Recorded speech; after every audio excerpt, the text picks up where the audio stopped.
What is going on, and welcome to another episode of the Time Killers Podcast, a show about games, movies, and everything else we kill time with.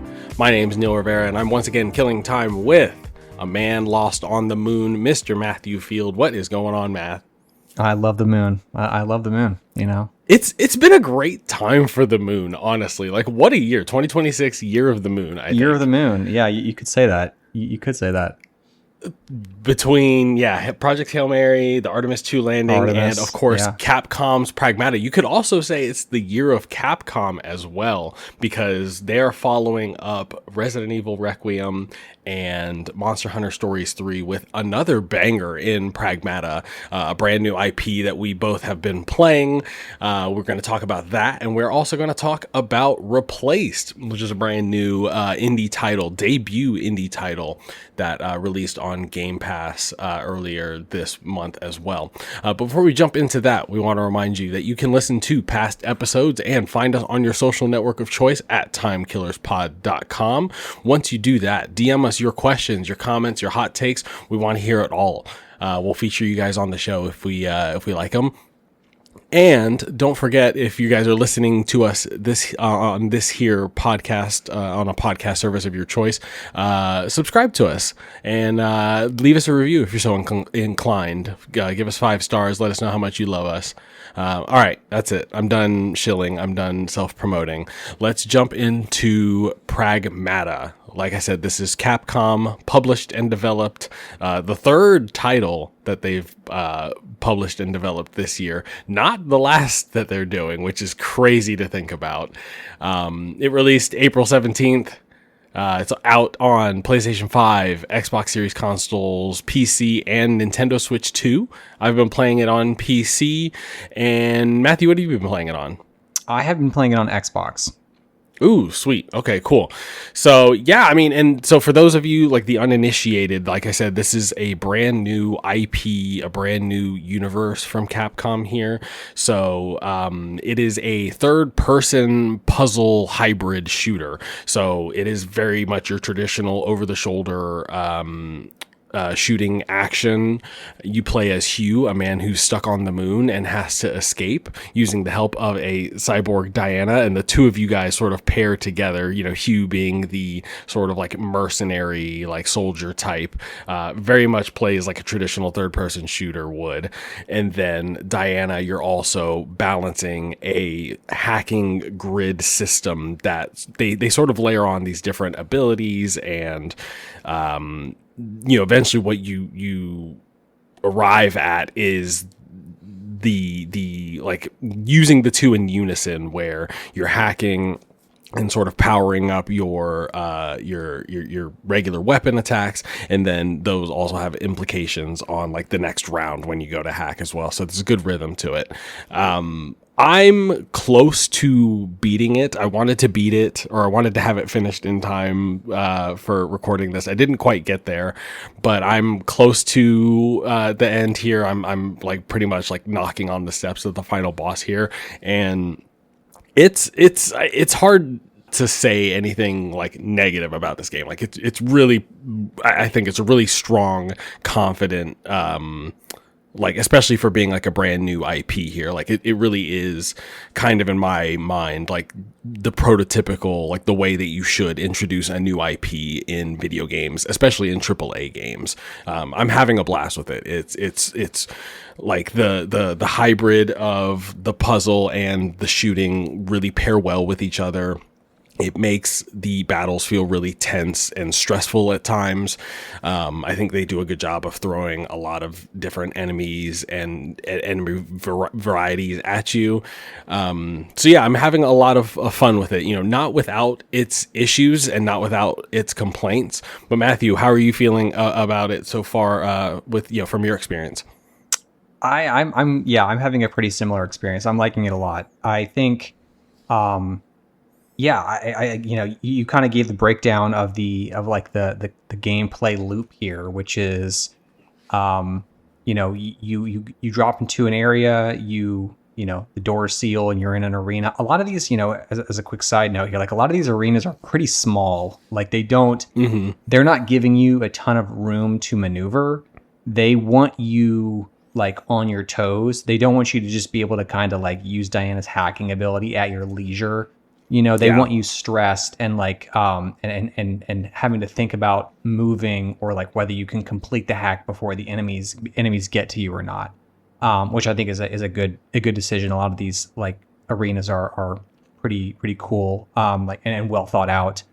And they tie into that with the weaponry as well, like, being able to like trip up enemies and trap them. Like, it's a lot of it is hindering their movement as much as it is dealing damage and other effects to them.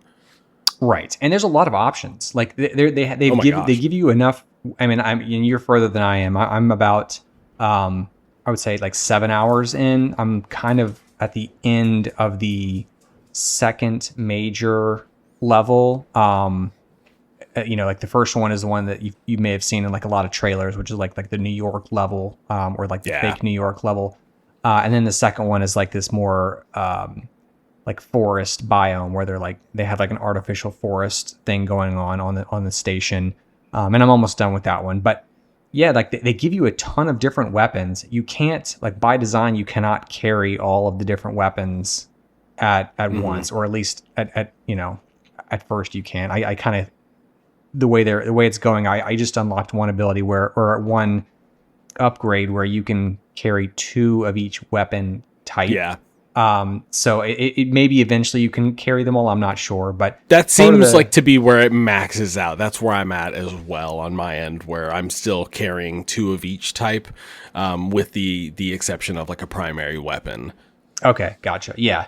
But so like they make you, they give you a lot of options. They let you carry a lot of weapons, and you kind of need to, like, in every battle, I don't know. I haven't found myself needing or wanting to use every little thing, but it's kind of in one of those, like, it's almost not to go to like another Capcom property here, but like in a Resident Evil situations, like you don't have the ammo to only stick to your favorite solution here, right? Like there's a scarcity problem to where it's going to force you to use some of these other weapons or tactics that maybe are not your preferred ones, but that you're going to have to use just because there's a lot of robots coming at you.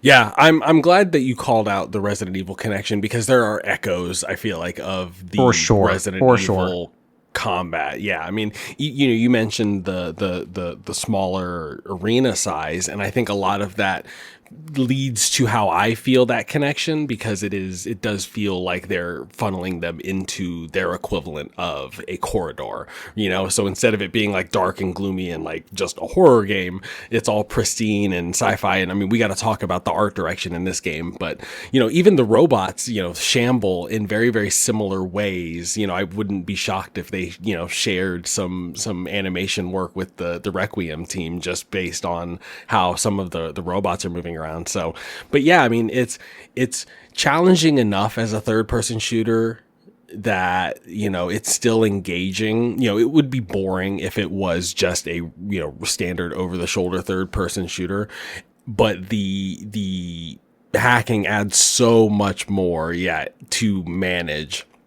And a lot of these fights later on get stressful, and, like they are throwing a lot at you, and enemies that have, different sort of attack patterns and attack animations that you're all managing on top of, maintaining, the hacking grid and, planning for what you want to do and how you want to hack enemies. I mean, there's times where I'm just kind of going through and getting it to where, like, just get me open up to where I can go on the offensive a little bit. So, I think another thing we haven't talked about too is the movement too. So, I mean, like, I know we compared it to Resident Evil, but like, this is very much a movement focused game. Like, there's dashes, your character's movement speed is very fast. I think all that really feels really good. What do you think? Well, it is fast, but it's also not. Like, his standard walk, you're limited.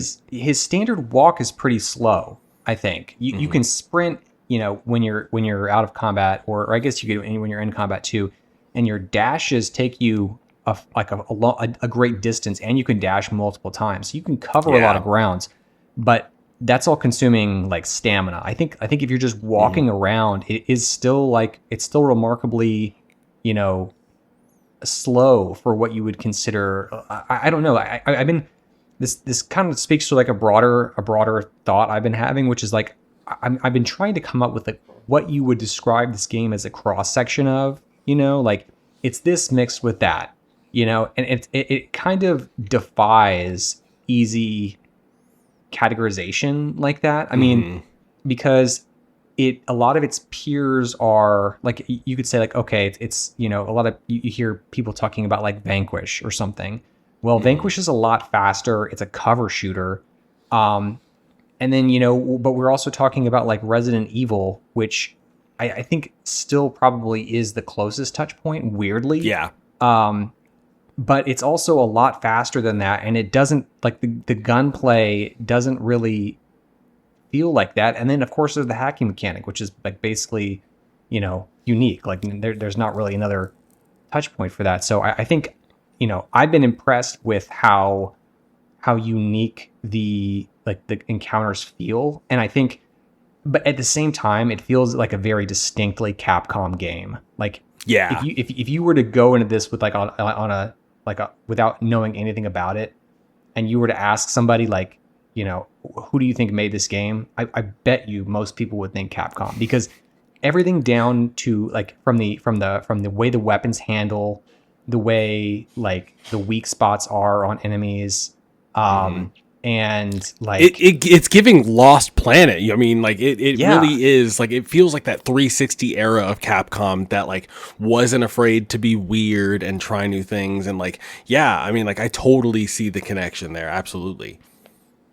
Yeah, and so I think, yeah, I kind of forgot where I was going with that, but I've been impressed. What I was going to say is I think like with all the tools they're giving you, and as overwhelming as it can be, I think the balance that they've struck in terms of like difficulty not being too difficult, but being challenging is also like that's not always an easy thing to nail. Like that speaks to a lot of QA testing and just a lot of experience. Like you can tell that that the developers here have a lot of experience making games like this. And it's just a very, despite being a new IP, a very confident game in its execution. Yeah, absolutely. Confidence is the game that, very polished too. I mean, like, I there's some, I've had some technical issues on PC, but I mean, I think in terms of just how the moment to moment feels like, yeah, there's hardly any jank in terms of the gameplay and the sort of the major systems here. Let's talk about, Human Diana, right? Like this is obviously like they're the main focus here as both from a gameplay focus, but then also a narrative focus. It's sort of funny, like going into this game, reading about the characters, the story, the writing, coming in a year that, like I said, we've already had Project Hail Mary, which is sort of like this great return to hope core, and this just really seems like a continuation of it. But it really, in my mind, I feel like it really straddles the line of being too much. What are your thoughts so far on the story so far? Yeah, I think the further we get from the discussion of this game being about the gameplay, I think the more negative I'm going to sound on it. And I don't mean that to mean that I don't like this game. I think the gameplay and the action is the focus here. It is an action game, and I think I'm able to overlook a lot of the negatives with sort of the story and stuff surrounding that pretty easily because of how good that is. Which is my way of saying that I agree with you. I think I think if you stop to like think about this situation that's going on in this game and the way the characters are reacting to it and or not reacting to it, as it were, things start to like spiral pretty quickly. I think like the plot points of the way Hugh gets to the station, immediately loses all of his crew, predictably. and then meets Diana, who like basically saves him. Like he relies on her to be able to do anything to these robots through her hacking. Yeah. And I think like they make it very clear that like that they rely on each other. Yeah, and I think that gives a weird undertone to their relationship for me, because it's not like entirely altruistic, you know. Like this isn't like, oh, they're developing a bond out of the human, their shared human spirit, you know, or they're, you know, one being an AI and one being a human. They have this, you know, beautiful bond, like as a parent to a child. It's like, no, that's not really what's going on here. Like they actually need each other in order to like survive this terrible situation that is like seemingly taken out everybody on the station. You know, like as like kind of like you were saying earlier, this should, like, if you take the events and like list them out on a page, this should read more like a horror game. You know, this should read more like Dead Space, but the way that it is written and everything, it doesn't go in that direction. And I think, I guess they do a decent job with like the small scale interactions between them, but at a major level, like in terms of the plot and things going on here and their decisions, there's like a big bit, like a lot of cognitive dissonance between the events and the way that everybody's acting, at least that I found. Yeah, I mean, it's charming, right? Like that's sort of the biggest compliment that I can give it, is that like I'm totally charmed by not necessarily the performances, because like I dare say like they can be cringe worthy and cringe inducing at times, but like the writing and just the way that Hugh and Diana interact with each other is just endearing, and like it's really sweet. It is funny though, because I believe it was Kotaku in their review mentioned that like it's a dad game for dads who actually like their children, and I want to add an extra layer onto it where I say it's a dad game where the dad actually loves their child, but the child is actually like, you know, like helpful and like, you know, loving and like kind backwards, like in return, you know, and is like totally not a point of frustration, which is, you know, obviously like no kid is that, right? Like every kid is going to be like going to test your patience at some point. And so like it feels like this version of that, like this take on that relationship, while a welcome departure from sort of like the grimness of something like The Last of Us that we get in a lot of video games, it doesn't really make a lot of sense either. Like it's also very frictionless, and so like, yeah, I feel like the two aren't really like growing closer together through any sort of shared trauma. You know, like there's some moments here or there, you know, like later in the game, like there's a couple of close calls, but by and large it feels like a very run-of-the-mill, you know, going back to like a 360 era game. Like it feels like that kind of a campaign. So I'm not expecting too much from the ending. And yeah, like not to make that a point that should dissuade anyone from playing this game, because like I'm still having a blast, and like I fully like intend to go through and like look at all the you know, find all the different secrets, and like you know, go through and like just for the sake of like playing, getting the opportunity to play more of like the different combat sequences. So yeah, no, I think like I more forgive the like Diana situation as like not being a realistic child, because she is an AI, right? Like she's programmed to be like a simulation of what a child at this age would be, and I think they nail that. Like I think as much as is possible, like they hit that on the head. And honestly, like I think Hugh, is my biggest problem, in that I don't feel like I maybe it's partly the voice acting. I just don't feel like I get no sense of genuine emotion or affect in any of his like line readings or anything.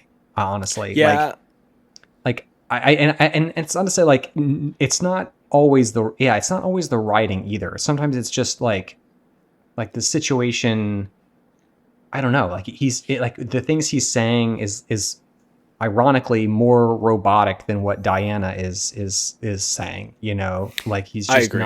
not fully there. There's like a I don't know. I don't know how to describe it. It's a weird disconnect between what's happening and the way that he's describing it happening or something.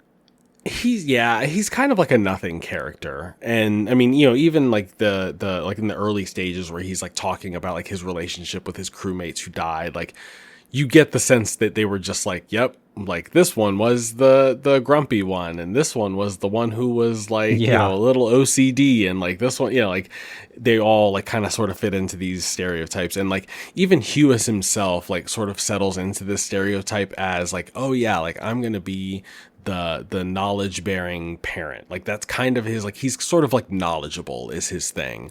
Because a lot of the conversations with Hugh and Diana are like, she asks about things on Earth, and so they, what I've noticed is like he gets, like he'll start talking to her on like more of a spiritual level.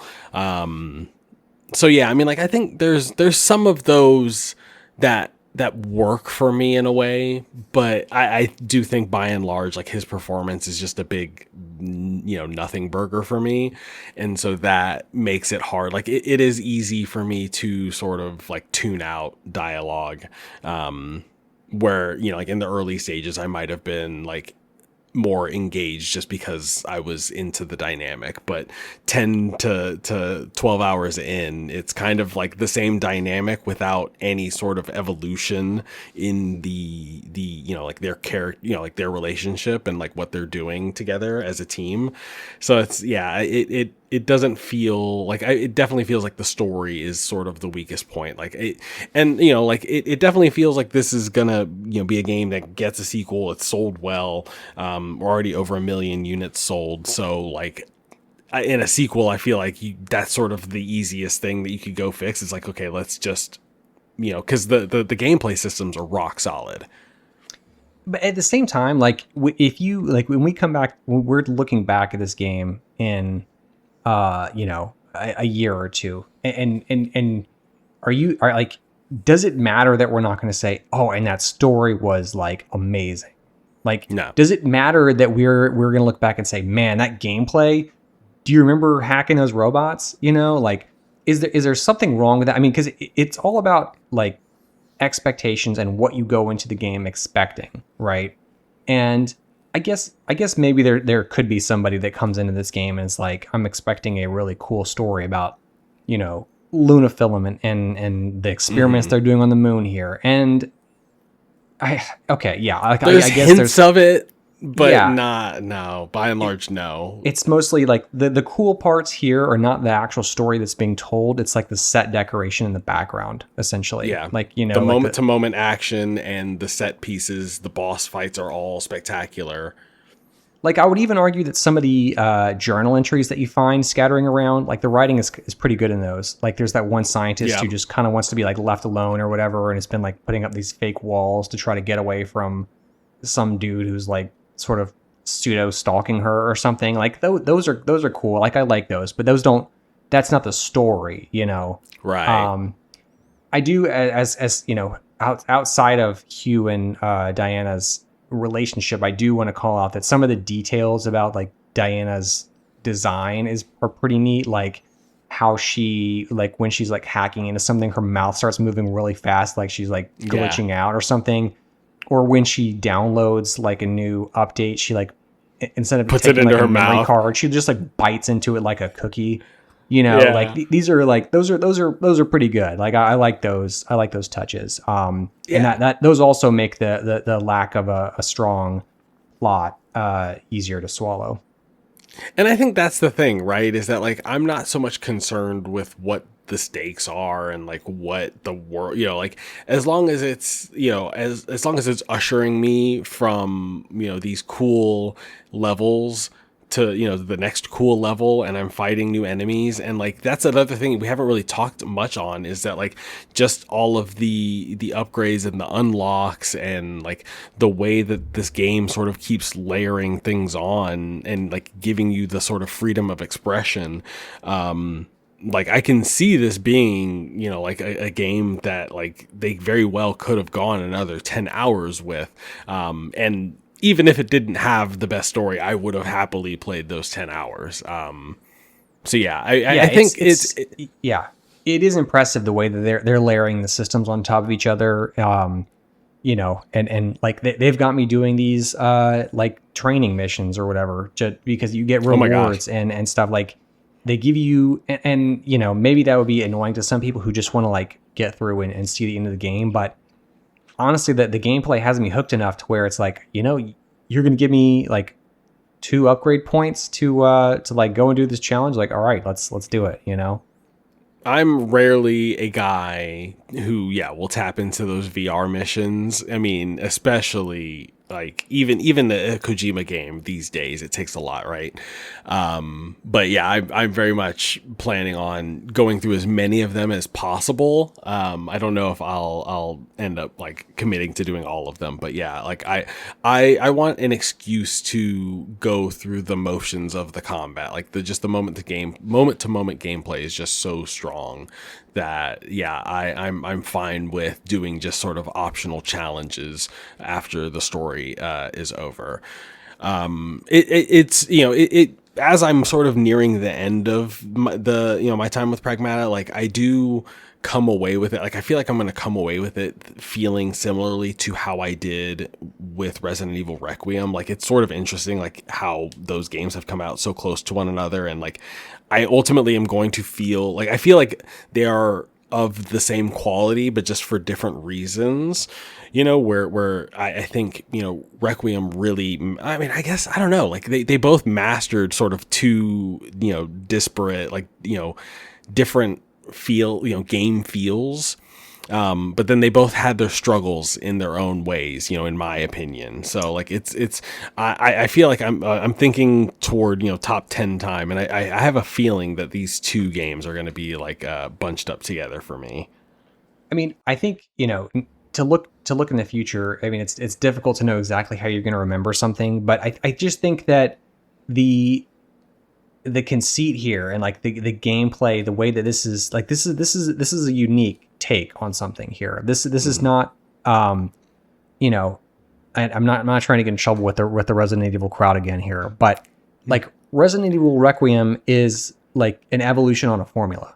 It does not revolutionize that formula. It is still what it is and what it has been for, the remakes and Resident Evil 8. Like it's fundamentally playing the same way. Whereas they go for something totally different here, and this is new and is not something that you have found in this exact way in another game. So for me personally, I mean, Pragmata like is going to be more of a memorable game in the same way that like what I think about a lot is like Platinum games, how they'll come out, they'll drop a new action game and it'll have some kind of unique twist to the way that you do things, like obviously totally different, like Beautiful Joe, type situation. Yeah. Or I mean, it really, like, playing through this reminds me a lot of Astral Chain to pull something a little bit more recent, where like that had a very unique gameplay system with like the dual stick, like you're using the right stick to like control, like it was like a leash or some sort of like astral projection. I forget what it was, like the Astral Chain, if it was, as it were.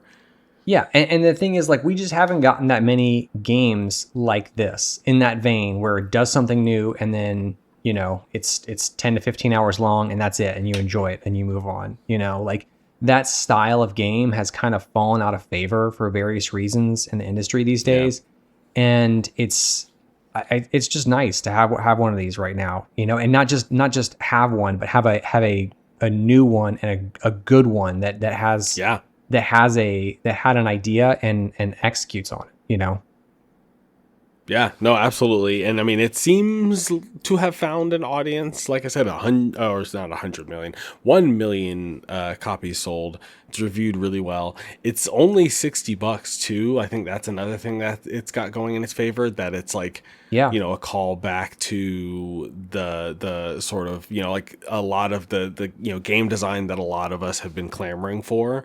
And, they're doing so at a price point that is very fair and reasonable. And I think, based on what is in this game and the, like I said, the progression, like I really don't want to undersell the progression here. Like there are entirely different combat systems. Like I feel like ultimately the more I play it, it's gonna shake out something too akin to like a Monster Hunter, where like some of the way these mods work like fundamentally change the way that you play the game. So I think anyone who may have apprehension about like, oh well, it's only the campaign, the story isn't that great, like I think there's like the core gameplay is that good, and there's enough here to just that sort of forces you into doing it to, more than that'll give you more than your money's worth. Yeah, I mean, look, it's the same price that you would have paid for a PlayStation 3 game or an Xbox 360 game back in the day. Like I think the game pricing conversation is always a difficult one, and what value is to everybody, and the economy and the everything is constantly changing, and people have to make up their own minds about what things are worth. But the reality is that like this game is the same price as a game that you would have bought like 15 years ago or more. Yeah. And like, I think it's a good value for what you're paying here. Yeah. Yep. Looks great, plays great. Like I said, outside of the few technical issues that I've noticed, like it runs and looks great. So, I mean, yeah, hard not to make an argument for this one. It looks like Capcom's got another winner on their hand. And with that, Matthew, I want to bring in our first community hot take from the one, the only Joe Wilson, Afro Cyborg. He says, with the newest entries in Resident Evil, Street Fighter, and Monster Hunter, Capcom has been one of the best publishers / developers in the past decade. I mean, I dare say that's not even really a hot take, because like, I mean, like the hot take to me would be like, are they the best in the past decade? Like, is there another publisher that we're putting ahead of Capcom if we're going from like 2017 to today? And okay, so I agree that I mean, I don't even think that calling them one of among the best, I don't think that's a hot take. I think that's you would have a hard time arguing against that at this point. I think if we're talking about like who over that same time frame, if we're saying like 2017 to 2026, who could stand up to them, and we're not talking about like we're not talking 2K, about like 2K Activision. feels like cheating, Activision feels like cheating, right? Like it would have to be like, I don't know. Yeah, I don't know what the statute of limitations would be on that one. Yeah, I mean, and again, like I'm gonna bang this drum. I would probably say Ubisoft would be up there. I know, like they have been less prolific as of late, but they've still released like since like they released The Division 2 in 2019, Watch Dogs Legion. They've released 3 Assassin's Creed over that time frame. They've released Valhalla, Mirage, and Shadows. They tried something new with Immortals: Phoenix Rising. They launched Far Cry 6. I like that game. You what? I said I liked the game. I didn't play it. I thought it looked cool. I just never got around to it. And then they did things like the Star Wars game through Massive, Oh yeah, Outlaws. Yep. Star Wars Outlaws. So I think Ubisoft, who has maybe is not quite at the peak of their glory right now, certainly not in terms of their company's performance. But if you look at their output over that same decade, I think that they actually hold up pretty strongly, in my opinion. I mean, yeah, the only one that I would probably disagree with you there is, or at least call out as being like not of good quality is Watch Dogs Legion, which is kind of like it came out was like a meh, but yeah, I mean, I see what you're saying there, but yeah, I mean, I think it's hard to argue against Capcom. They're on a tear now, and I mean, guess what? We got Onimusha coming out, and like it there's a chance Onimusha might be the best out of the 4 games they've released this year. Like it seems like they're going for something new in that universe as well. So I can't wait to see what like the sort of moment to moment for that looks like. And yeah, give me a release date. They and. Capcom saw Obsidian last year and said, "Hold my beer." Like they're trying to one up them here. Yeah, it's they're on a roll right now. And yeah, I mean, Obsidian, they've since come out and said that like, we wouldn't necessarily prescribe releasing 3 games in 1 year. Like that's a sign that things maybe have gone wrong or something. I forget what the quote there was exactly, but yeah, they would very plan well for that. Yeah. Right. It very well could be that Capcom is, going to one up them in terms of the quantity, but also seemingly like they're already there with the quality as well. So, yeah, Capcom, I mean, yeah, if I don't think they give out Publisher of the Year awards out there very often, but the Capcom's kind of like a run away with it at this point. It's looking good for them right now. We are going to run away and take a quick break. And when we come back, we are going to talk about Replaced, which is another game that I'm very excited to talk about. But stay there. We'll be right back.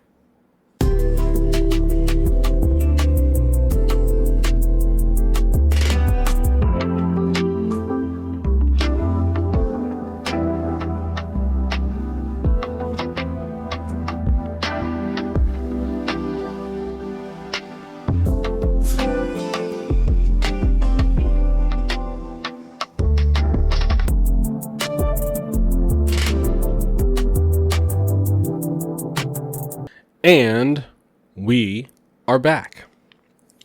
Let me tell you guys about a game called Replaced. This is a debut title from Sad Cat Studios, and it's being published by Thunderful Games. It released on April 14th. So it's been out a little over a week. We're recording this on the 21st. It's out on Xbox Series consoles and PC. It's also out on available via cloud gaming. It's on Game Pass. So if you have Game Pass, it's available to you at no extra charge. And I mean, I'm going to actually loop in our community hot take for this one at the top. So at Jackalope on TikTok told us Replaced was awesome. And I agree with him because Replaced was awesome. Let me tell you guys about Replaced. It is a 2.5D sort of puzzle platformer. Think in the vein of Inside, Limbo, those sort of like cinematic puzzle platformers. This one has more of an action focus as well. You're definitely doing some platforming and puzzle solving, but there is Arkham combat functionally. Arkham Spider-Man, like the sort of you are surrounded by groups of enemies.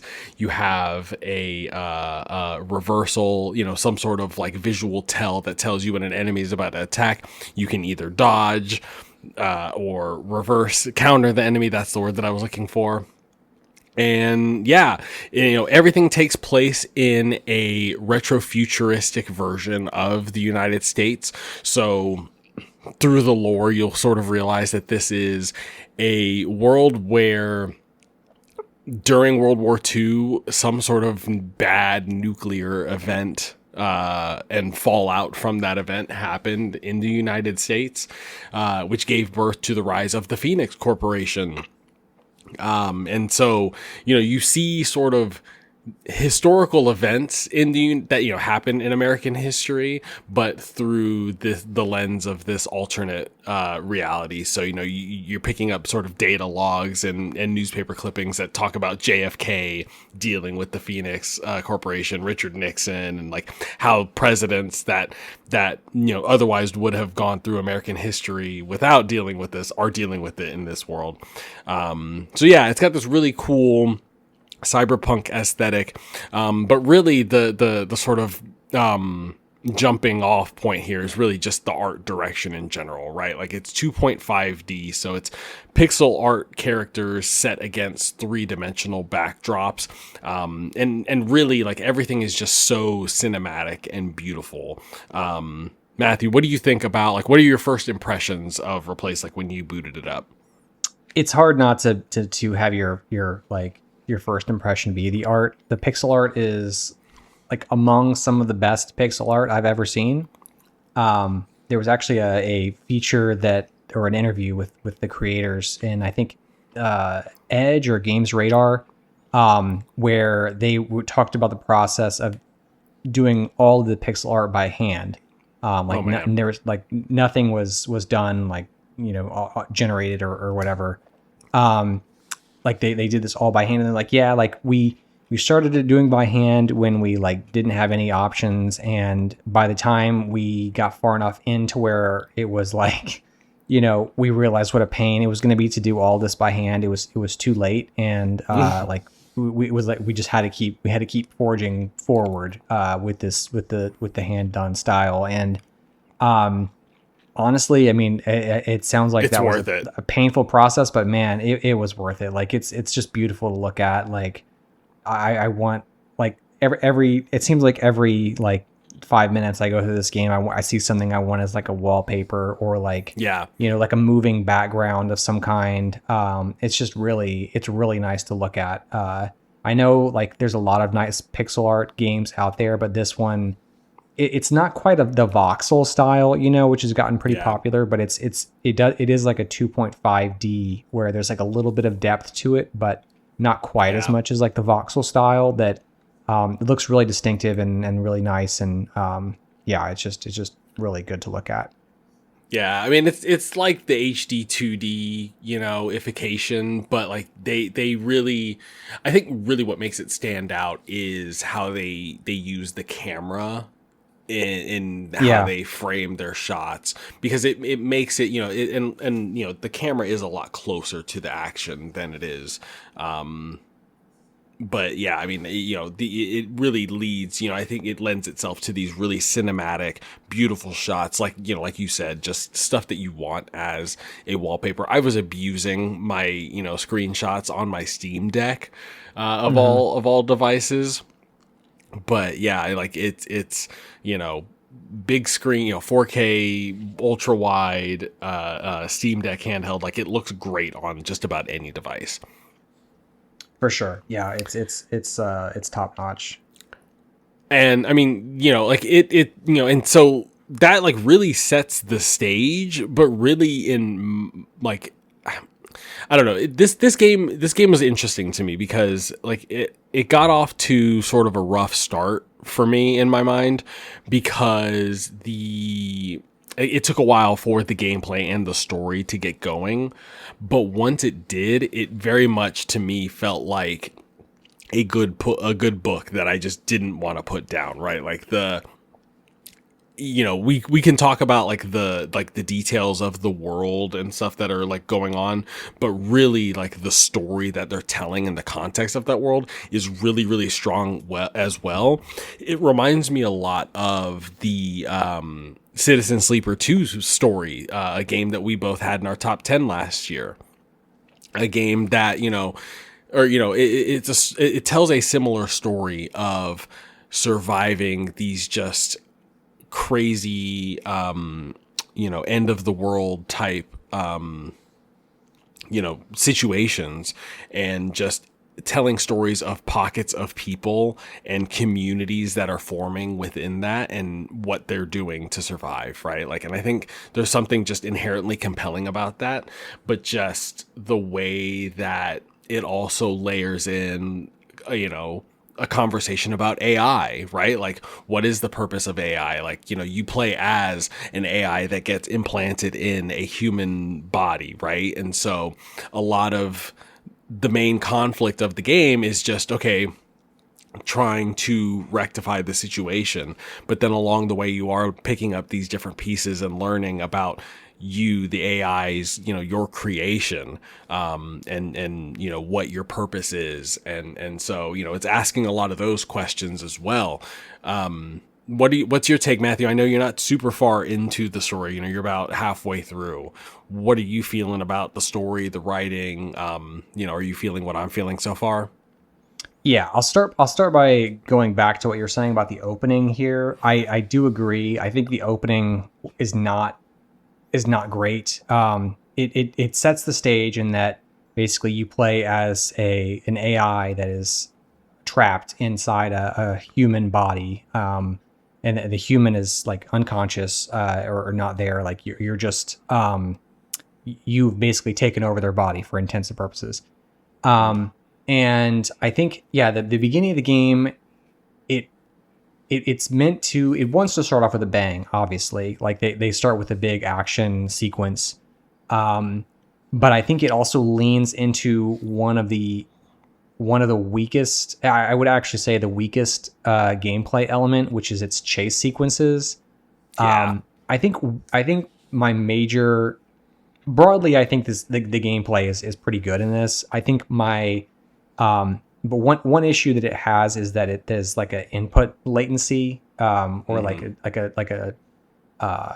yeah, it's There's a input latency. Like there's a weightiness to small, like, yeah, it took me like forever to like put my finger on it, because there is just like a sluggishness, whether it is the input. Like, I wanted to say it was an input delay, but then maybe I was like, okay, maybe I want to give them the benefit of the doubt, but like it definitely feels like it's animated slowly as well.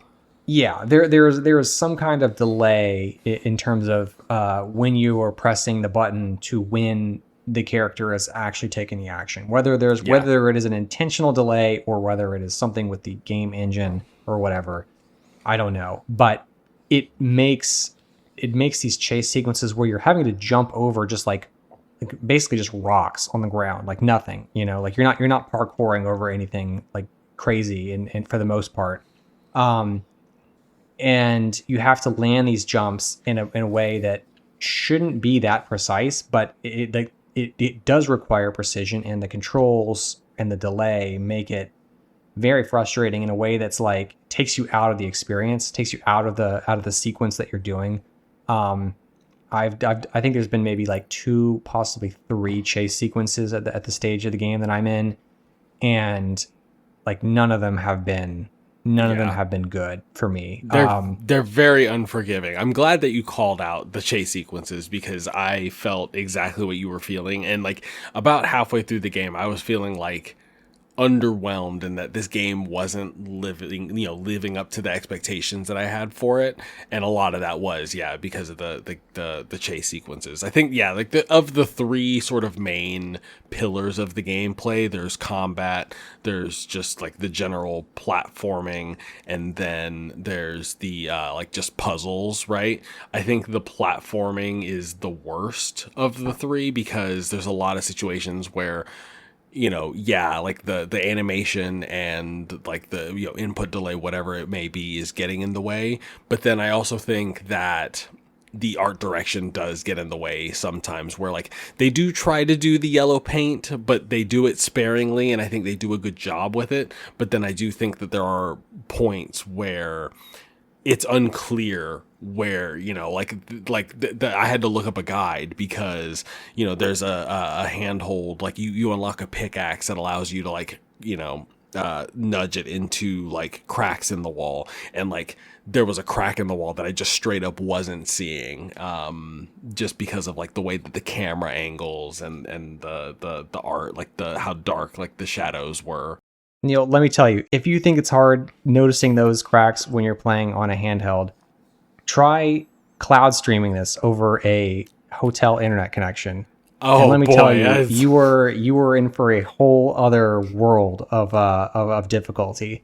Uh, Yeah, I totally agree. Like I respect the attempt to not like use like the yellow paint strategy to like highlight exactly where you have to go in every situation, and like broadly, like 90% of the time, 95% of the time, maybe it's not an issue, and it works, Hmm. and it's like it's good, and I found those like a lot of the platforming sequences fine. Um, but yeah, sometimes it's like, okay, what does it actually want me to do here? Especially in situations when you're being like hunted, or they're like pseudo stealth sequences where you've got like a drone or something. You're gonna have to make like a series of quick parkour moves, like quick jumps, like a sequence of like maybe 3 or 4 jumps before it comes back. And it's like, I don't know what I'm supposed to do here. Like what is it? Yeah. I don't know how I'm supposed to get to where I clearly need to get to be out of range from this thing, and it becomes like a trial and error thing. Thankfully, the respawn is like really quick, so it's not a huge Hmm. issue to retry it. But it is just kind of one of those things where it's like, okay, like I know what you want me to do here. I'm like 3 jumps away. Why can't I not just like why can't I just figure this out? And it's like an extra little bit of friction that again, it's not the end of the world, but it's not a great, it doesn't feel great. Yeah, yeah. The trial and error thing, I definitely felt a good bit of just like, oh, let me just try. Like there were points where I'm like, there are points where it does feel like a leap of faith, where you're just like, maybe there's something over here I latch onto. No, and I'm dead, right? Like it's Yeah. and a good bit of that is happening. So, uh, that being said, and like there were some, like I did have some technical issues. Like I did soft lock a couple of times, and like overall, like I think this game makes a pretty overall rough first impression, despite the like the art style, and I think once you move past the art style and actually start playing the game, it starts out a little rough, but I'm telling you, man, like I cannot stop thinking about this game and this story, right? Like it is similarly to, like I keep going back to Citizen Sleeper 2, just, making me think about, technology and the way technology is progressing, the way technology is used. There's a lot of, I mean, this game sort of tackles a lot, not only that, but then just the things that are happening politically in the United States, right? Like there's a lot of, classism, the haves and the have-nots. There's, politicians making, backdoor deals with corporations, and a lot of stuff that, a lot of heavy things, a lot of different, topics, obviously that like are relevant, but it does it all so well and like handles each of them so well that, it's definitely going to stick with me long after I roll the credits. Matthew, I know we indulge and sort of engage in a lot of things. I think cyberpunk is sort of just in vogue, now in these days. Is there anything that you're sort of getting from playing this that feels different than something than, like a 2077 or some of the other sort of like cyberpunk reboots that we've gotten recently? I think it is interesting because like for a game that is like self-described as like a cyberpunk game, it does not fit the mold of what I think most modern cyberpunk goes for. Like when I think of modern cyberpunk, I think of 2077, right? Like that's the major touchstone where you have this like neon lit, like over the top, like maximalist situation where people are like body modding and with a heavy emphasis on like crime and stuff. Yeah. Where this is not really like this. Like I actually feel like like for a game that's billed as cyberpunk, the opening like several hours of this game is you don't spend it in a city. You're in like Yeah. rural situations, like you're out in the country. You don't you know, even get to the city until later on in the game, and like it does make a sort of like bigger deal about that in like the narrative. Like it does make it feel like sort of a moment in the story that like, oh my god, like I'm actually in this city that I've read about in all of these docs and like have heard like referenced in passing. But yeah, yeah, like it's very, and like to add to what you're saying, like it's very industrial, like it's very like yeah, 19th definitely. century, Yeah. turn of the century, and I mean like like the like I think it definitely feels like a world that got stuck in World War II. A lot of that going on. And honestly, I think like you mentioned like this alternate history stuff going on, and some of the like the journal entries, and we were talking about Pragmata with some of the good journal entries. I think the journal entries in this game are great also. Sick. Like and it's just like it's a combination of the novelty of seeing an alternate history play out. Like you've got real world characters, like you said, like Nixon, like JFK, interacting with fictional events, fictional corporations, and you're trying to read between the lines and like, okay, how did we get here? What was the Yeah. inflection point that kind of led to all this? And I don't know if I haven't finished the game yet, so I'm not quite sure how they end up describing that or not. But for me, that's been a big like a big pull going forward. Like I'm seeking out these audio, or not audio, the text entries to try to like just get more pieces of lore about the world. Honestly, I think for all of it, it's not that similar to it, but I think about Freedom Fighters, with its alternate history, like with the Russian invasion. A lot of the snow and the industrial feel kind of adds to that as well. It's a story about desperation and about people, like coming together to fight against it, right? Like it's got a lot of those same themes, and like, I mean, yeah, like any sort of like either post-apocalyptic or like living under fascistic rule, like trope that you can think of, like it's in this game, but like it's handled really, really well.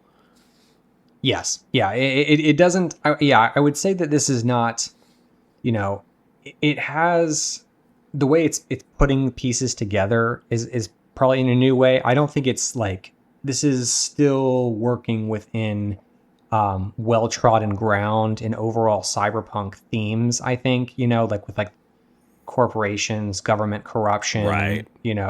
Cybernetic sort of things. I think that stuff is, it does hit those check boxes, but the way it's piecing it together, with some of the alternate histories, like between like the 1940s and 80s when it takes place, I think is I would say it's pretty novel, especially for video games these days. So yeah, there's definitely enough of a new take here to make it worth checking out if you're into cyberpunk, I think. Yeah, no, I agree with you on that. And, to just put a bow on it too, like this is definitely a game for the sickos like you who like to go around and collect every single piece of, lore and codex. Shout out to oh God, I'm blanking on the name of it. Is it the Hangman? What is it? What's the Wingman? Shout out to the Wingman, which is like the little device that you get, which is like a spin. It's a play on words of the Walkman, but it is just the best piece of UI that I have ever seen in a game, like ever, where it's just like a Zune-like device that you're interacting with all physical these different buttons, documents and a things. scroll wheel, that It's like so actually good. that you scan documents in and read them. It's fantastic. The other, so before we wrap here, I want to close with one other thing about like this game. It feels like a real like labor of love, like a real passion project.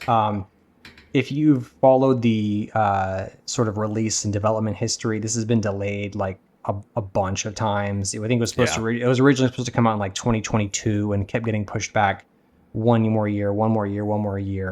And part of this was because the studio founders, or at least one of the founders, had to flee their home in Belarus because of the war, like the Russian war in Ukraine, which really kind of uprooted them. So you can kind of feel that firsthand experience of that kind of disruption, and in a lot of the themes they're going for in the story. There was a interview where he talked about how he he fled his home, and he couldn't even bring his like full computer. He had his graphics card in his backpack as he was leaving. So like to have this game survive all of that, and Yeah. to come out and release, and it's not just release in a great state, and in maybe there were some rough edges like we've talked about here, but this was something that they worked for a really long time throughout a lot of really difficult circumstances, and that passion and the kind of need to tell the story really comes through in it, in a way that is that I'm really enjoying.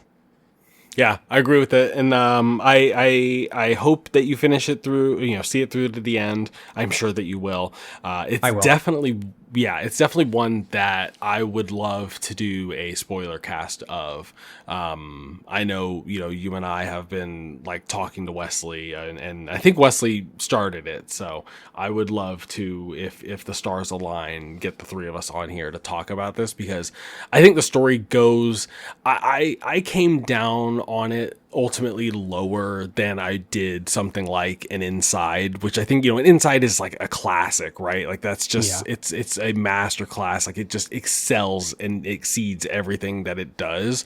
Where this one definitely has a little bit more stumbles. I think ultimately, like the feelings that I felt, like the sort of wave of emotions that I felt, very much, with Replaced, very much mirrored those that I felt in Inside. So like it's definitely one of those games that if you like a game with a narrative focus, if you like a game with a story to tell, really strong themes, I think this is definitely one that I personally am going to be thinking about for a very, very long time.